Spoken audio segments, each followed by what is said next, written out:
Je suis Dorian Wakli. J'ai fait des études d'ingénieur à l'école CYTech à Pau.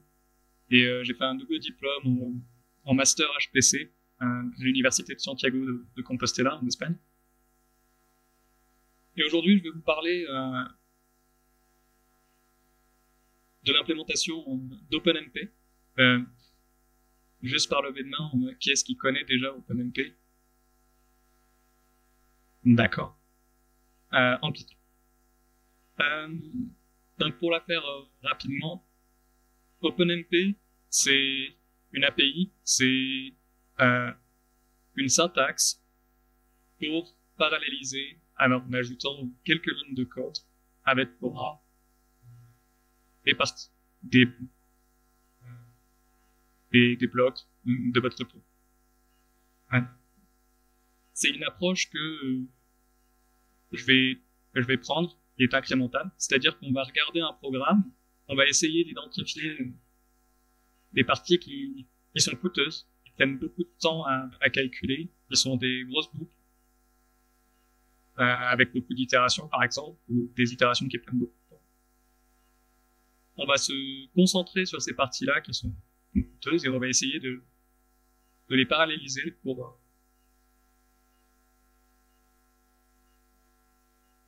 faire usage de tous les cœurs des CPU des machines. Alors, je vais commencer à vous présenter un peu le contexte. Parce qu'en Python, un petit historique à propos du multithreading, le multithreading est quelque chose qui existe déjà en Python, actuellement. Il y a une bibliothèque intégrée qui s'appelle Threading, qui introduit une classe thread, qui propose des fonctions pour récupérer des informations de ce thread. Il y a une gestion de la mémoire locale, chaque thread, et une mémoire partagée. Il y a des opérations de synchronisation, des payloads, des sémaphores, des événements, des barrières, tout ce qu'il nous faut en fait pour synchroniser les threads. Mais il y avait des soucis de performance liés encore parce que pour des soucis de comptage de références et autres, la solution qui a été apportée par Python a été de mettre en place un verrou global, bloc global, qui fait que l'interpréteur ne peut exécuter la principale exécuteur qu'une seule instruction de bytecode Python, qu'une seule ligne de code, en quelque sorte, simultanément. Donc, concrètement, si on prend plusieurs threads, plusieurs fils d'exécution, un seul ne va s'exécuter à la fois, sauf dans certains cas si on utilise des bibliothèques implémentées dans d'autres langages, qui vont libérer ce verrou pendant l'exécution de directives AX. Il y a quand même des cas d'usage dans les threads en Python dans ce contexte de verrou global. Ça permet de paralléliser les entrées-sorties en attendant de lire un document. Le verrou est libéré, donc on peut quand même exécuter du code Python pendant qu'un thread a fait des entrées-sorties. Vous avez parlé des fonctions implémentées dans d'autres langages, et ça permet aussi de faire une approche événementielle. On va avoir plusieurs fils d'exécution qui, par exemple, dont un s'occupe d'une interface graphique et un autre s'occupe du back-end, ou on va faire des calculs, ce genre de choses. Il y avait déjà des implémentations d'OpenMP en Python, mais c'est pas des implémentations natives. C'est-à-dire qu'elles sont implémentées dans d'autres langages. Par exemple, il y avait PyOMP, qui est une extension de Numba. Je sais pas si vous connaissez Numba. Numba, c'est une approche just in time, c'est-à-dire qu'on va prendre votre code source Python, votre code que vous avez écrit, on va le compiler en une représentation intermédiaire à l'LVM. Et c'est cette représentation intermédiaire qu'on va pouvoir paralléliser avec OpenMP et réutiliser la syntaxe OpenMP. Le souci avec ça, c'est que du coup, ça utilise Numba et il y a les limitations de Numba qui vont avec. Et si on utilise des bibliothèques externes, il faut réimplémenter ces bibliothèques pour Numba. Parce que ces bibliothèques externes, elles vont être implémentées en C, elles vont être implémentées dans d'autres langages, et pas en Python natif. Et il faut pouvoir les paralléliser aussi. Il y avait également Python qui implémente OpenMP pour Python. Python, c'est une approche de Python un peu particulière qui propose de compiler statiquement le code et non pas à la volée. Il y a un support intégré d'OpenMP dans Python. Sauf que le support de Python lui-même est vachement limité. On ne peut pas définir de classe. C'est vraiment dans un but de prototypage, parce que quelqu'un est familier avec le code Python, peut écrire des fonctions mathématiques, ce genre de choses. Et donc c'était ces deux approches qui ont des limitations, et ça peut être intéressant d'implémenter OpenMP nativement.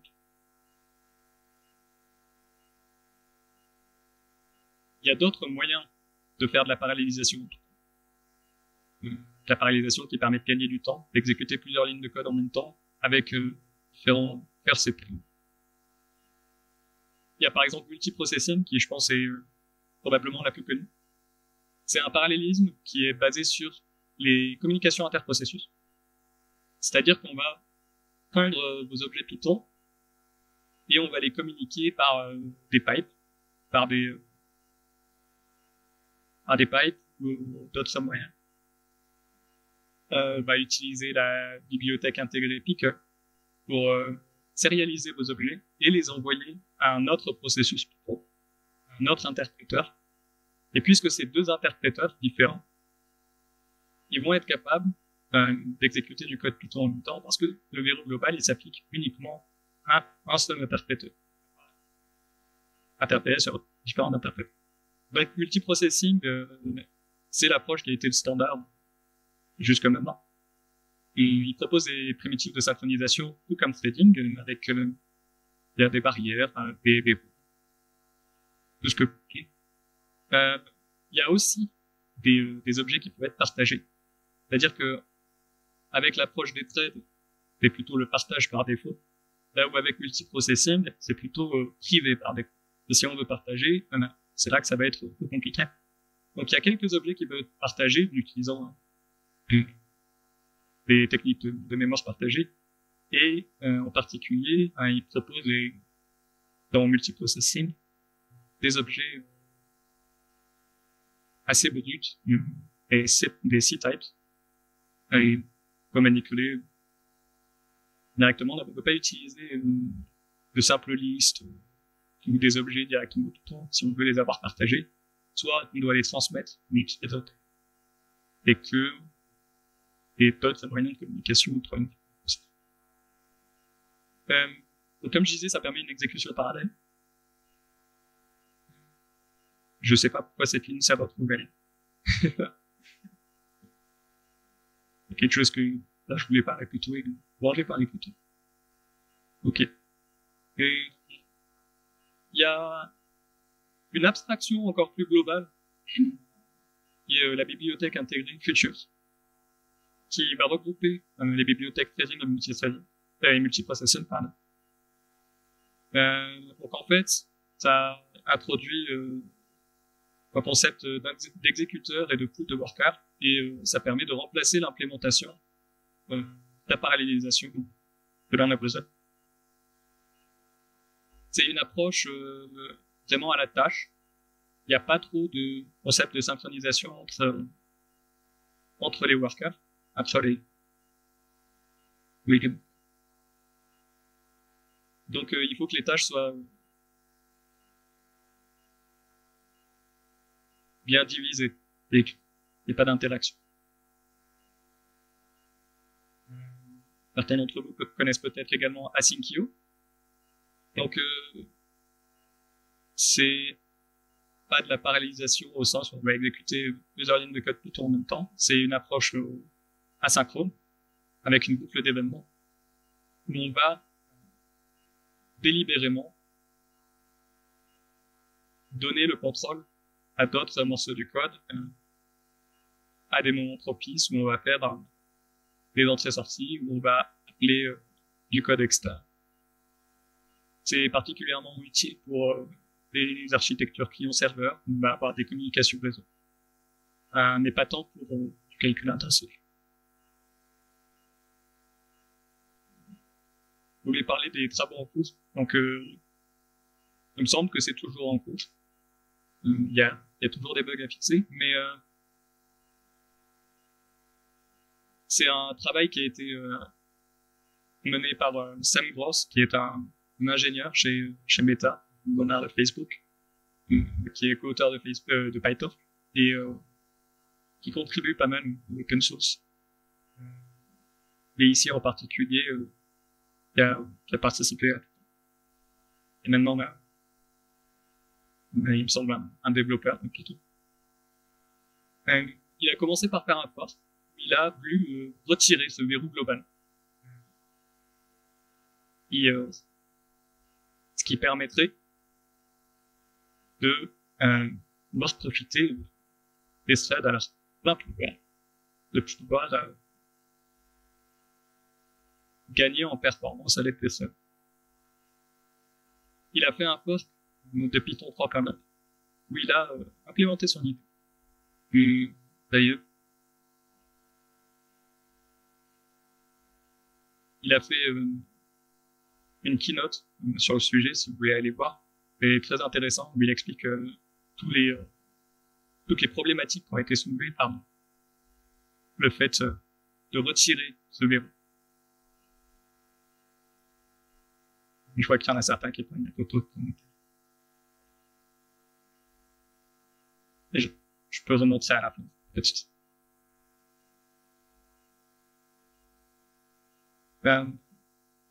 Donc il a pu retirer le verrou en Python 3.9 et il a ouvert une proposition, je sais plus si elle est là, où il a PEP 703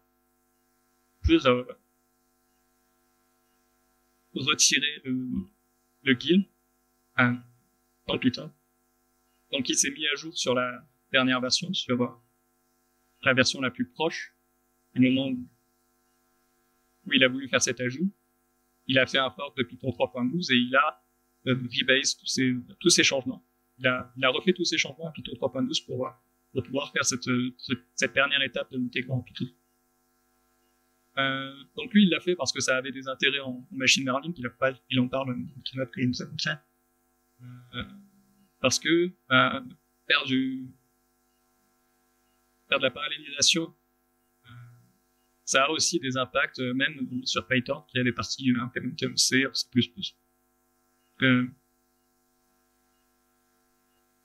Parce qu'il faut avoir une gestion de libérer ce verrou. Et ça empêche, dans une certaine mesure, d'avoir de la mémoire partagée. Donc, je vous parlais de la PEP 703, qui était prévue pour être implémentée pour Python 7.13, qui a été maintenant release en octobre. Donc, c'est un retrait optionnel, parce que ça a des implications qui sont pas négligeables. Ça peut casser certaines implémentations existantes, certaines structures existantes en Python. Parce que le verrou global, il donne une impression de, on appelle ça, c'est thread safety, c'est l'idée que plusieurs threads, plusieurs fils d'exécution peuvent accéder à une même donnée en même temps. Et c'était pas vraiment un problème avec ce verrou global parce que plusieurs threads, plusieurs fils d'exécution n'accédaient jamais à une donnée. Et maintenant, ça devient un souci. Il y a des choses qu'on considérait comme atomiques, comme assigner une variable. Atomique, c'est-à-dire que ça se fait instantanément. Qui maintenant ne sont plus instantanés. Parce que plusieurs threads peuvent commencer à lire une donnée et mettre à jour, alors que un autre thread a changé cette donnée qui venait d'être codée. Pour activer ce retrait optionnel, il faut compiler Python avec une option particulière qui est disable. Donc ça se fait à l'étape de configuration. Et au moment de l'exécution, alors au début c'était avec une variable environnement quand on exécute Python, c'est-à-dire qu'il y a deux étapes de garde-fous pour empêcher de casser les installations existantes de Python. À la fois la compilation et à la fois au runtime en exécution. Ben, donc, ça a commencé avec cette variable d'environnement Python guide, on met à 0. Mais il y a également un deuxième exécutable. C'est Python version T pour thread free. Free thread. Ouais.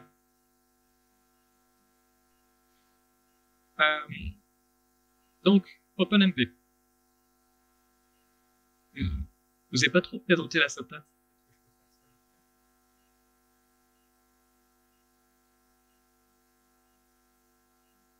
Donc j'avais cet exemple.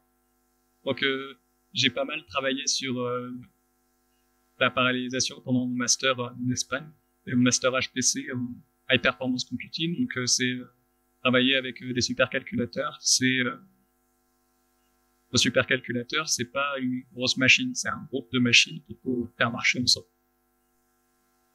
Et un sous-domaine de ça, c'est également faire marcher plusieurs cœurs de CPU en même temps.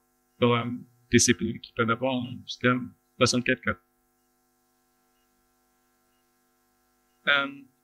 Donc ici, c'est un travail avec cette approche incrémentale. Cette approche, on va essayer d'identifier avec le profilage et les endroits du code qui sont particulièrement coûteux, qui vont prendre du temps, avec des boucles avec beaucoup d'itérations. Et donc OpenMP va vous permettre de paralléliser ces boucles en ajoutant une directive juste avant le boucle. Donc ici, je vais juste vérifier. On a par exemple cette boucle ici, qui itère avec une variable i. Je ne sais pas si c'est assez beau, vu que savoir. Eh bien, on va la paralléliser ici avec une directive de pragma OMP parallèle qui permet de générer différentes scènes. Et on va venir distribuer avec un pragma OMP fort. Le pragma OMP fort, il permet de dire on va assigner à chaque thread seulement une partie de la. Donc il faut faire attention quand on fait ça. Il faut s'assurer que ces parties de la boucle peuvent s'exécuter simultanément. Si on a des dépendances entre chaque itération, par exemple, on va nécessiter les résultats de l'itération juste avant pour calculer l'itération. Il va falloir faire attention à ça, il va falloir mettre des paiements en place pour s'assurer que l'itération d'avant est. Donc, voilà vite fait pour la syntaxe OpenMP. Vous voyez à quoi ça ressemble. C'est des directives mais décorer en quelque sorte le code.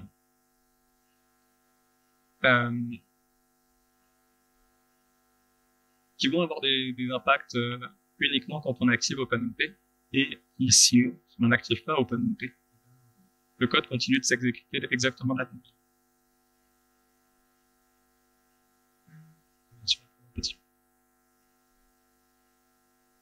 Donc l'objectif, c'était d'implémenter implémenter la syntaxe d'OpenMP en Python.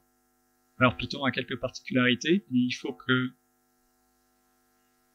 on fasse une syntaxe qui il y a du sens en Python. Le souci avec cette approche avec des dièses et des directives, c'est que en C, ça permet de définir des blocs parce qu'on utilise des accolades, on utilise des structures. Pardon, des structures. C'est un concept qui existe en C. On utilise des blocs. Et en Python, on peut pas définir des blocs juste comme ça. Il faut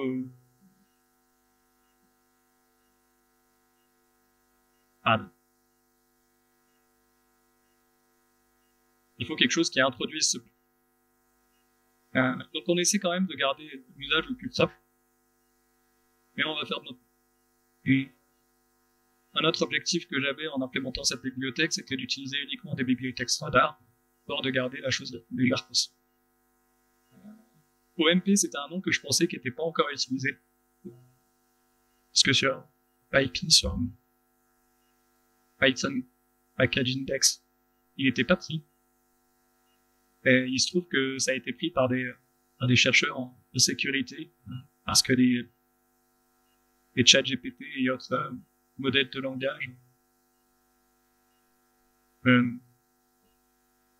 hallucinaient ce nom et proposaient à des utilisateurs d'installer la bibliothèque OMP. Elle n'existait pas. Et donc, je peux pas prendre ce nom. J'ai fait une requête et on va voir comment ça se débrouille. Mais ça prend beaucoup de temps. Puis il y a un développeur Python, c'est pas mal.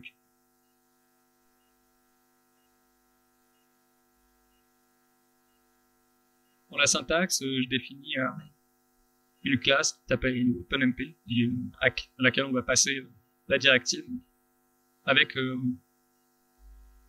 la même syntaxe qu'on sait. Donc la directive va avoir la même syntaxe qu'on sait. Par contre, on change tout ce qu'il y a autour.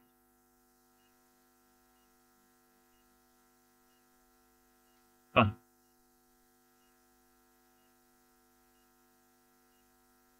donc on utilise des contextes, des gestionnaires de contexte, des context managers, anglais, voilà, de Clint. C'est-à-dire avec le mot-clé oui. On va faire oui, OpenMP, la directive. Et pour les constructions OpenMP, c'est-à-dire les constructions, c'est des directives qui attendent un bloc à temps. Les primitives, c'est des fonctions qui permettent de faire des choses en lien avec OpenMP, de récupérer des informations en lien avec OpenMP, et c'était aussi quelque chose que je voulais implémenter pour que quelqu'un qui est familier avec la bibliothèque OpenMP puisse les utiliser directement. Enfin, la bibliothèque. L'API OpenMP puisse les utiliser directement. Sans trop changer de monde. Alors qu'il y a des équivalents dans la bibliothèque intégrée de à la base, j'étais parti pour implémenter uniquement les directives parallèles et flottes. La directive parallèle, comme je l'ai dit, elle permet de générer des threads qui vont exécuter un bloc en parallèle, donc un même bloc. Et la directive for permet de distribuer une idée sur des threads d'une équipe existante. Donc sur la conception, qu'est-ce qu'on a qui va pouvoir nous aider à faire ça? On a déjà une bibliothèque standard threading qui gère tout ce qu'il faut pour manipuler le DSAT. Si vous voulez faire du multithreading ou Python, vous n'avez pas besoin de cette bibliothèque OpenMP. OpenMP, l'objectif c'est de rendre ça facile d'utilisation, c'est de rendre ça simple et rendre ça rapide. Il y a un souci avec la bibliothèque threading, en tout cas de mon point de vue, c'est qu'il faut absolument une fonction comme point d'entrée. Et ça pose des soucis de scope, pose des soucis de portée de variables. Parce que quand on veut des variables partagées et que elle veut mettre ça dans une fonction, il faut retourner, il faut explicitement faire en sorte que ces variables sont partagées. Toujours dans la conception, on définit une extension de la classe thread d'OpenMP pour venir y attacher des métadonnées, pour pouvoir y attacher une équipe de thread, permet de communiquer avec une autre thread, par exemple, pour avoir des barrières faciles d'utilisation, ou des verrous. Donc, naturellement, il y a également la classe Team, qui est géotronique, et pas dans cette et qui va regarder ces informations partagées. J'avais réfléchi à potentiellement avoir un support pour multiprocessing interchauvin, mais ces questions de communication interprocessus posent problème pour partager les variables. En Python, il y a un concept qui s'appelle les décorateurs. Un décorateur, c'est une fonction qui prend une fonction et retourne une autre fonction. C'est-à-dire que elle va vous permettre de changer le comportement d'une fonction, d'enregistrer une définition d'une fonction quelque part. Et j'ai trouvé ça intéressant pour la directive parallèle. Alors, je peux vous montrer rapidement ce que c'est un décorateur, juste par le biais de moi, qui connaît déjà les décorateurs en Python. Ouais, c'est pas mal. Je vais montrer pour... Ouais.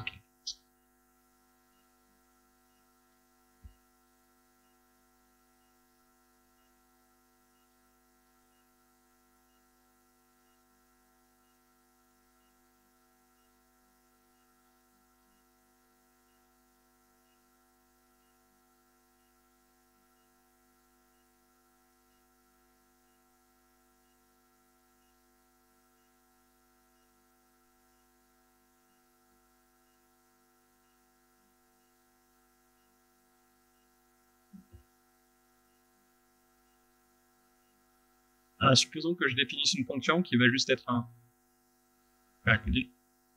juste un simple hello world.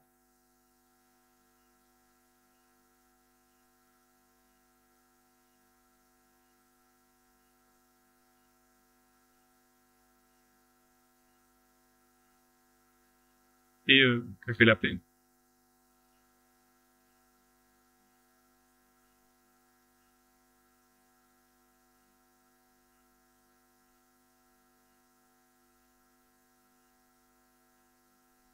Sur que ça marche.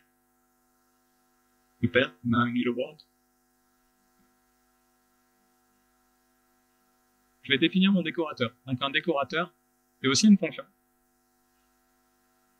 Il prend une fonction en paramètre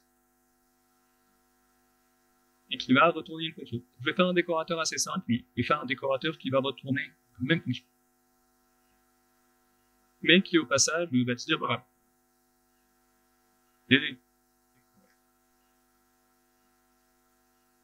Donc ici, je vais pouvoir décorer ma fonction en utilisant la syntaxe avec un base d'un nom paramètre. Enfin, référence mon décorateur. Donc cette fois-ci, si j'exécute mon code 3, il me dit j'ai décoré, et le bon. Il me dit j'ai décoré au moment où j'ai décoré. Il me dit j'ai décoré par le moment où j'ai appelé l'élément du 3. Vous voyez qu'il fait comme. Mais ça va être intéressant, et donc je vais définir une nouvelle fonction. Et dire mal.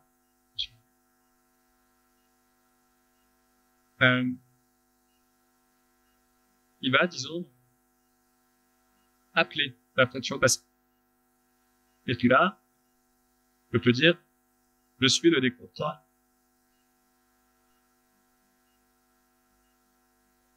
Et je vais retourner ma fonction.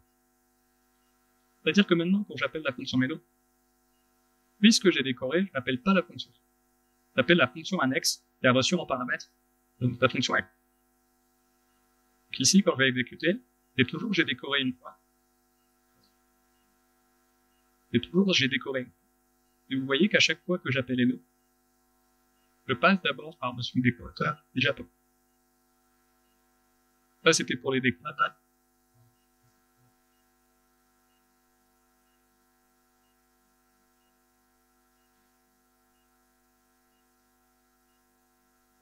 Je disais, ça peut être intéressant pour la directive parallèle. Voilà.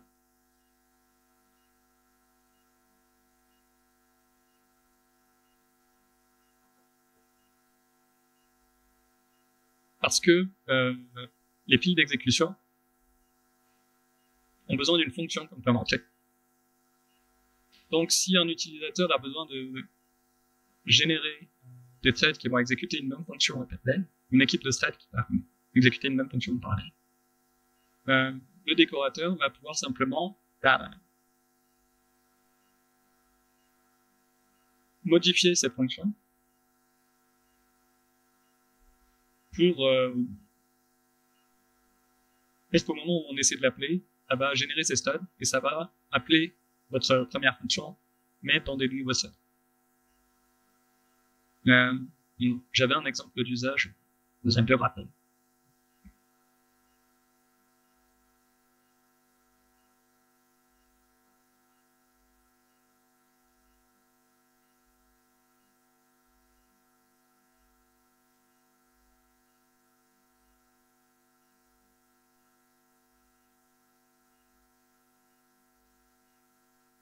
Oui, voilà, c'était un exemple d'implémentation.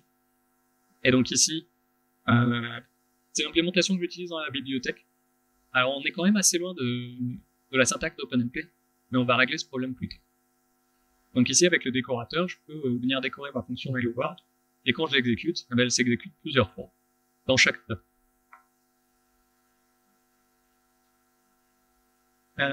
Autre chose qui va nous être utile, les concepts de générateur et Python. Pareil, par le V de monde, c'est ce qui code attaché. Ok.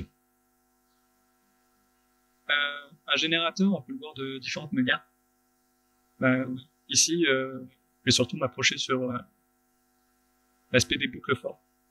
Ça permet d'écrire un itérable assez simplement. C'est un concept assez particulier parce que l'exécution de l'itérateur est mise en pause à chaque itération. Donc je vais vous montrer aussi.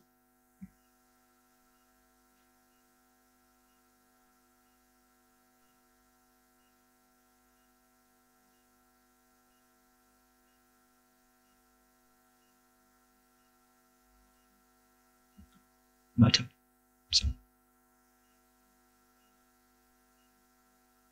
Donc on va reprendre.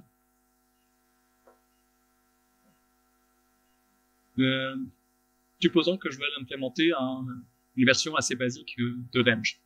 C'est-à-dire vous itérer sur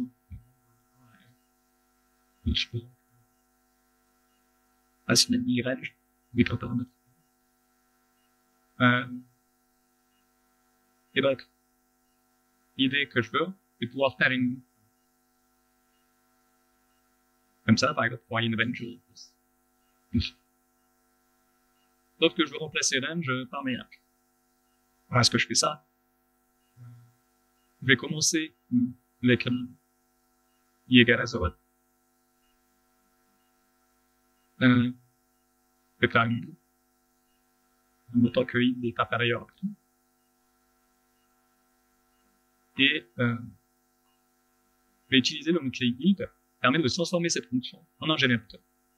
Donc, au lieu d'utiliser return, on utilise string, build, et je vais incrémenter après l'avoir dit.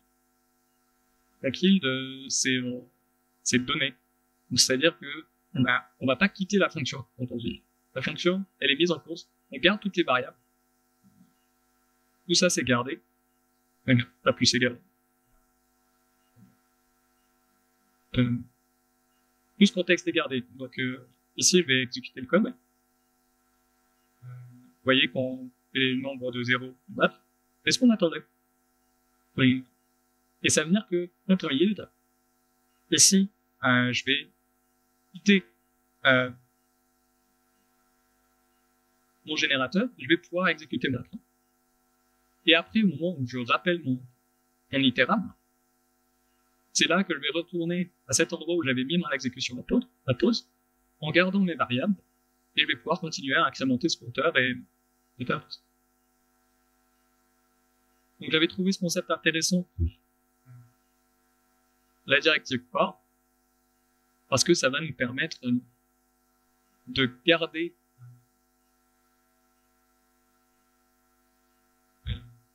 une trace de là où on est avec l'exécution. Et également, ça nous permet de remplacer assez simplement des itérables existants. Parce que quand on veut paralyser le for un C, quand C, avec OpenMP, ça va être géré de manière assez particulière. Il va simplement regarder la variable prédéfinie, il va regarder sur combien elle va itérer, et il va distribuer ça de manière statique. Moi, l'approche que j'ai prise, c'est je vais pas essayer de détecter un range en particulier. Je vais faire ça dynamiquement. On va prendre l'itérable, on va récupérer les valeurs, on va les distribuer aux différents sets pour les communiquer. Ça, c'était pour les générateurs. Donc, cette première approche, comme je disais, elle a des limites, elle est quand même assez loin de propose OpenMP. Et oui, on gère pas du tout les questions de variables partagées. On est dans l'utilisateur doit définir des fonctions et on perd un peu l'intérêt d'OpenMP comme sa pratique l'utilise. Mais on a quand même la directive Parallel Force qui permet de paralléliser les cours. Il reçoit marche. On veut faire mieux.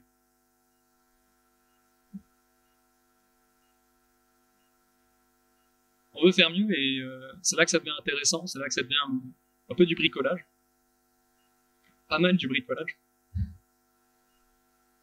Il y a une bibliothèque en Python qui s'appelle Inspect. Et une de ses fonctionnalités, d'un de permettre de rentrer vraiment dans le bon travail de Python. Ça permet de récupérer le code source d'une fonction. Donc, quand un utilisateur va utiliser la bibliothèque OpenMP, moi je vais utiliser la bibliothèque Inspect pour lire le code source et le modifier à la volée pour qu'il ressemble à ce que je veux, à mes fonctions avec décorateur. Donc, c'est-à-dire que l'utilisateur, il va écrire la syntaxe que j'ai définie plus tôt avec des context managers, avec le mot oui, avec la syntaxe OpenMP. Et en lisant ce code source, juste regarder le rap. Et en lisant ce code source, on va identifier les endroits où il utilise ces directives et on va les remplacer. On va remplacer son code par des fonctions décorées pour pouvoir les paralléliser, voir le résultat attendu. Donc avec la bibliothèque Inspect, on récupère le code source. Et certains sont peut-être familiers avec l'abstract syntax tree. Donc il y a une bibliothèque standard en Python qui s'appelle AST qui permet de manipuler le code source avec un poil plus d'aisance que le manipuler directement. Parce que quand on récupère le code source avec Inspect, c'est un string, c'est une chaîne de caractères. Et on peut le convertir en un plus ou moins équivalent à syntaxe abstraite. Et je traduis. Il y a une représentation qui est simplifiée pour la programmation. C'est-à-dire si je veux faire des changements à ce code source, c'est plus facile pour la bibliothèque de le faire avec un abstract syntax. Donc je peux le modifier. Il y a des fonctions parse et unparse qui me permettent de voir à peu près à quoi le code ressemble et après les modifications. La fonction de parse, elle permet de prendre un code source et le transformer en abstract syntax. La fonction unparse, elle fait l'inverse. Ça normalise le code, c'est-à-dire que s'il y a des choses qui sont pas exactement comme la PEP8 dirait, ça va rajouter des espaces entre les égales, ce genre de choses. Voilà. Oui. Mais oui, ça permet de modifier. Il y a des, on va appeler ça. Il y a des visiteurs, on va pouvoir parcourir cet arbre et changer des parties. Une fois qu'on a changé ce code source, il faut le recompiler. Donc il y a les fonctions compile et exec en Python qui sont dans le namespace global, qui peuvent utiliser l'abstract syntax tree directement, on peut utiliser l'AST. Et ça, concrètement, on va l'utiliser pour modifier une fonction existante. C'est-à-dire qu'on va lire son code source, on va le modifier, on va le compiler, et dans notre décorateur, on va pouvoir retourner cette nouvelle fonction, modifier, changer. Il va faire des parallélisations. Alors, il y a un problème assez important dans les modifications qu'on veut faire. C'est que le code source utilisateur, en général, il n'a pas de fonction pour développer les parties qu'il veut paralléliser. Et lui, il fait fort, dedans, il fait d'autres choses. Et puis après, il veut récupérer les résultats de ces itérations, donc des accumulateurs. Sauf que dans des fonctions, si je me contente juste de prendre le code source et de le mettre dans des fonctions, les variables qui étaient utilisées dans la fonction, ben, elles sont pas globales, elles sont uniquement dans la fonction. Donc initialement, je m'étais dit, je vais utiliser locals et globals. Locals, c'est une fonction pareil, built-in, qui est accessible globalement, qui permet de récupérer un dictionnaire des variables locales. C'est-à-dire, on va avoir un dictionnaire avec comme clé le nom de la variable et comme valeur la valeur de la variable. Sauf que locals, c'est accessible uniquement en lecture. Et donc, je pouvais pas l'utiliser pour faire des changements. Des changements importants. Où je pouvais dire à la fin de la fonction que je vais repasser ça de scope par an, ce genre de choses. Donc, il y a un mot-clé en Python, je sais pas si vous connaissez, non-local.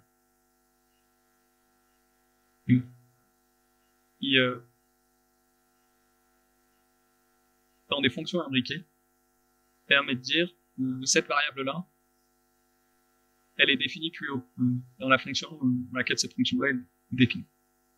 Je vais vous montrer un exemple rapidement des problématiques exactement.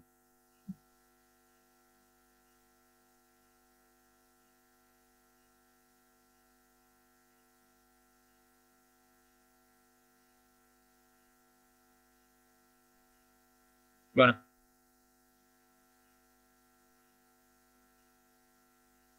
Donc ici, c'est un exemple d'utilisation de la bibliothèque, où on apporte la bibliothèque et on donne un alias pour la classe OpenMP. J'introduis un décorateur au mp.enable qui va faire ce que je vous ai dit, qui va lire le code source de la fonction, qui va le transformer. Il va détecter ici que j'ai un with avec spécifiquement cette classe OpenMP. Il va regarder la directive et qui va faire les transformations que je veux. Et donc ici, dans la version transformée,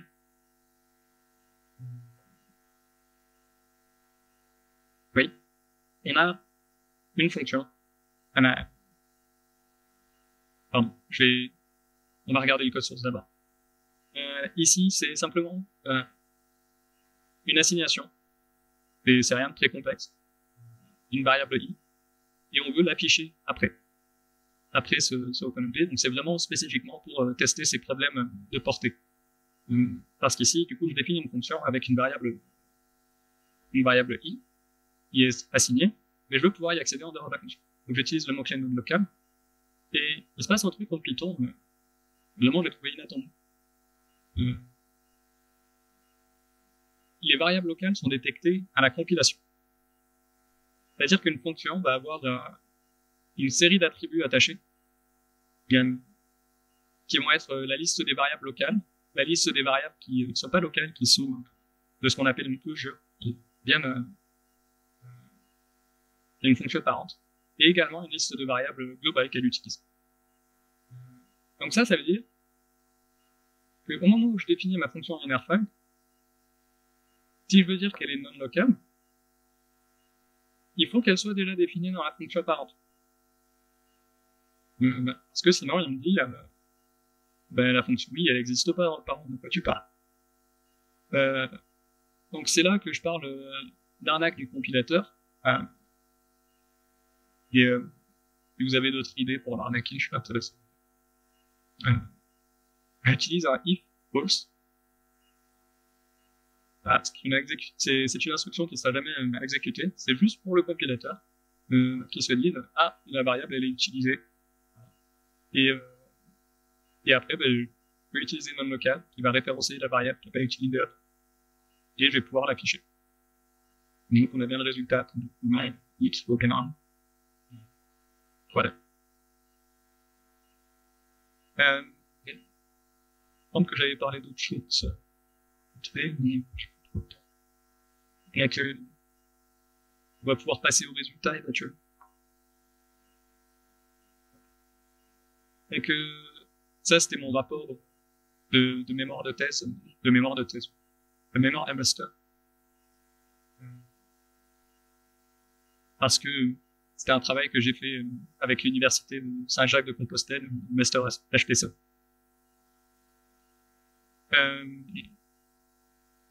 Donc j'avais défini deux exemples pour voir les performances qu'on gagne en utilisant OpenMP en Python. Et c'est assez complexe à gérer en fait, du point de vue utilisateur, comparé à C. Ou alors il faudrait peut-être que je réfléchisse un peu plus à comment faire une distribution statique du boucle fort, spécifiquement pour le range, pour avoir des meilleures performances. Pour les autres types d'itérateurs, il y aurait peut-être moyen de gagner moins. Donc ici, c'est un exemple simple. J'ai un accumulateur qui vaut 0 et je prends des entiers dedans, un n qui est très bon, et je les ajoute à cet accumulateur. Je m'assure que le résultat est bon, parce que quand on fait de la parallélisation, quand on veut ajouter, comment dire,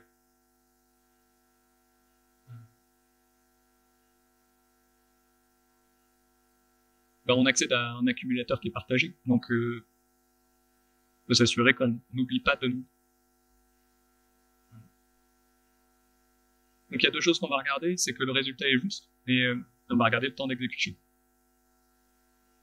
Ici, vous voyez les directives, j'ai poussé un peu plus que le parallèle form, j'ai implémenté pas mal de choses, je vais vous montrer. Donc on va regarder les résultats. J'ai un paramètre de chunk size que je passe en variable d'environnement, c'est-à-dire que dans la distribution, quand je vide mon itérateur et que je le transmets aux autres threads, plutôt que de faire élément par élément, je vais les envoyer par groupe de 1000, par groupe de 10 000, par groupe de 200 000. Alors ici, vous avez un graphe avec le nombre de threads. J'avais accès au supercalculateur Filisterae 3 et à Saint-Jacques-de-Compostelle de 16 gars. Donc ici, vous avez le nombre de threads et là le temps d'exécution sur une échelle logarithmique. Et vous voyez qu'on arrive, peu importe le nombre, peu importe la taille des chunks, à gagner du temps, à passer de quelque chose comme 4 secondes, un peu plus de 3 secondes à un peu moins d'une seconde. Et on voit quand même une différence de performance entre les threads, mais on arrive très très vite à un plateau et quand on regarde l'efficacité, quand on regarde ce que nous apporte d'utiliser plus de threads, en fait on perd beaucoup de temps. On perd beaucoup de temps à simplement vider ce range. Et c'est pas très intéressant. Pas très intéressant au bout de vraiment l'efficacité.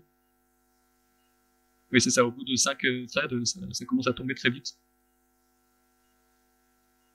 Donc, ce que ça veut dire, c'est on peut pas paralléliser des boucles aussi simples qu'on sait. On peut pas paralléliser juste une boucle qui va rajouter des mouvements avec une méthode. Ça, c'est quelque chose qu'on peut faire en C avec des performances très bonnes. Merci. Alors qu'en Python, il va falloir regarder un peu plus. Il va falloir paralléliser des boucles plus intensives, chaque itération. Soit plus intense. Donc là, j'avais pour les nombres premiers, et que je vérifie le nombre de nombres premiers. C'est un calcul qui prend plus de temps, et là, on arrive à avoir des efficacités très très bonnes à l'aide du reset du verrou. Dans Python, proposé par la PEP cette semaine. Donc voilà pour la présentation. La bibliothèque OpenMP que j'ai faite, elle est sur GitHub. Je l'ai pas encore mis sur PyPy. Merci. Donc la présentation est finie. Est-ce que j'ai le temps de rajouter quelque chose? Merci. Donc elle est disponible sur PyPy. Elle est pas disponible sur PyPy, pardon, Platon. J'ai la requête. Je pourrais en soi la déployer avec un autre run. Peut-être quelque chose que je peux.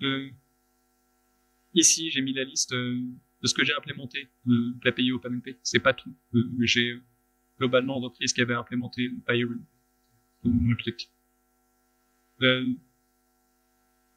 Et voilà pour moi. Si vous avez des questions, soit on n'a plus le temps, mais je peux y répondre. Merci.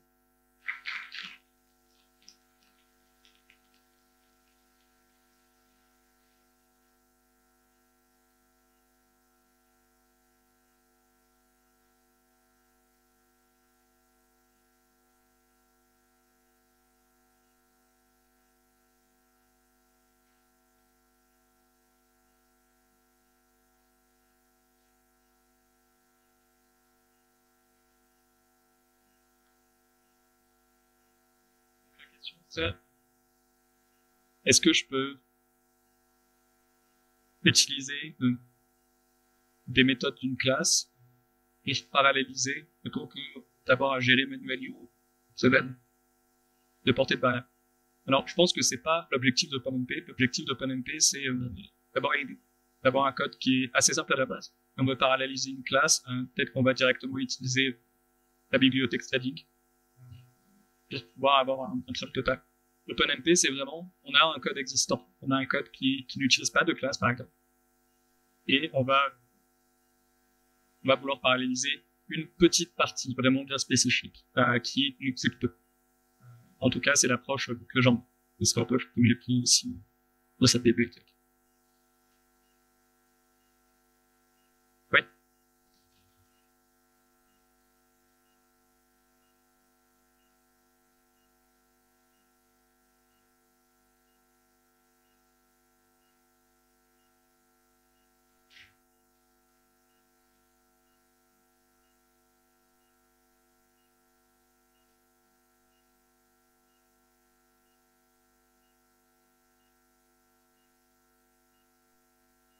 Ouais. Alors, il me semble que Sam Gross en parle pas mal dans la keynote que j'avais montré. Pardon, je vais pas répéter la question. La question, c'était d'approfondir sur les problèmes qui sont causés par le retrait du guild, par le retrait de ce verrou global.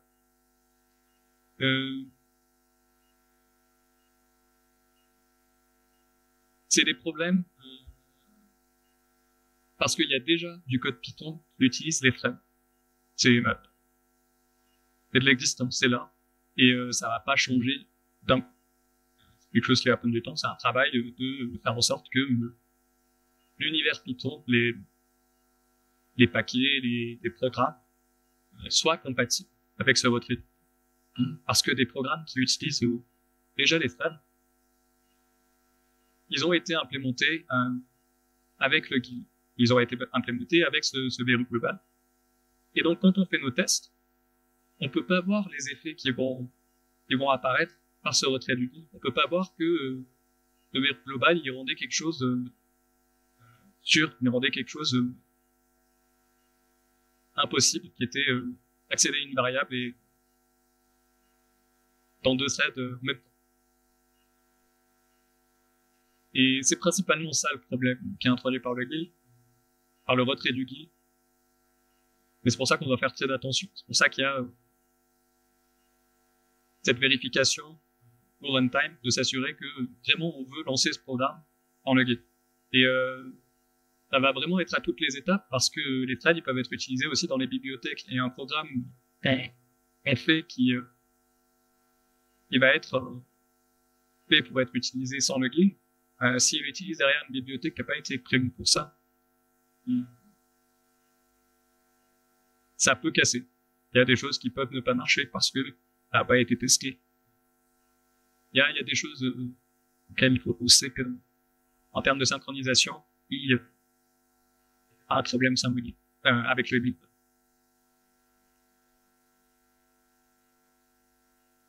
Je pense que ça me grosse détaille plus dans la keynote.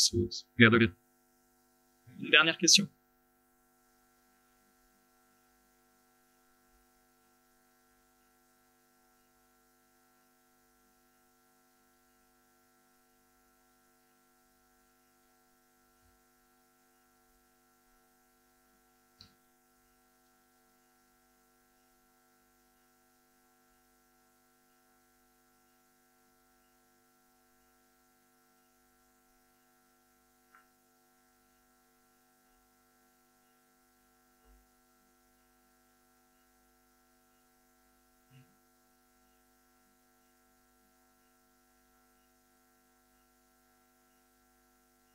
Alors, la question, c'était, j'ai dit que ma bibliothèque n'était pas très efficace les boucles for, et que après j'ai montré un autre exemple avec des noms publiés et que là, c'était plus efficace. Est-ce que ça veut dire que j'utilisais pas de boucle for pour les noms? Ça, c'est la question. C'est des exemples que j'ai choisis. J'aurais pu en prendre d'autres. J'ai manqué de temps, j'ai plus accès à ce supercalculateur, bon, je peux plus faire ces tests de paire. Si j'avais pu, j'aurais fait d'autres tests. J'aurais fait des choses plus lentes.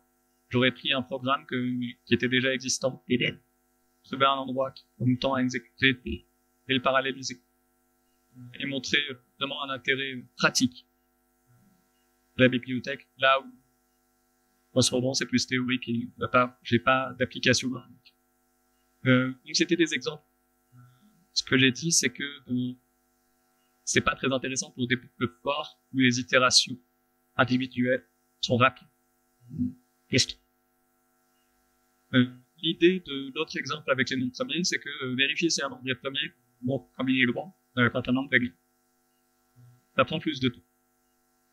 Et donc, puisque ça prend plus de temps, les coûts au fait de bider le range, de bider cette itérate,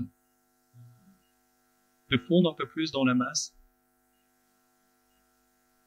et on va passer plus de temps à exécuter du code en parallèle plutôt qu'à distribuer des itérations.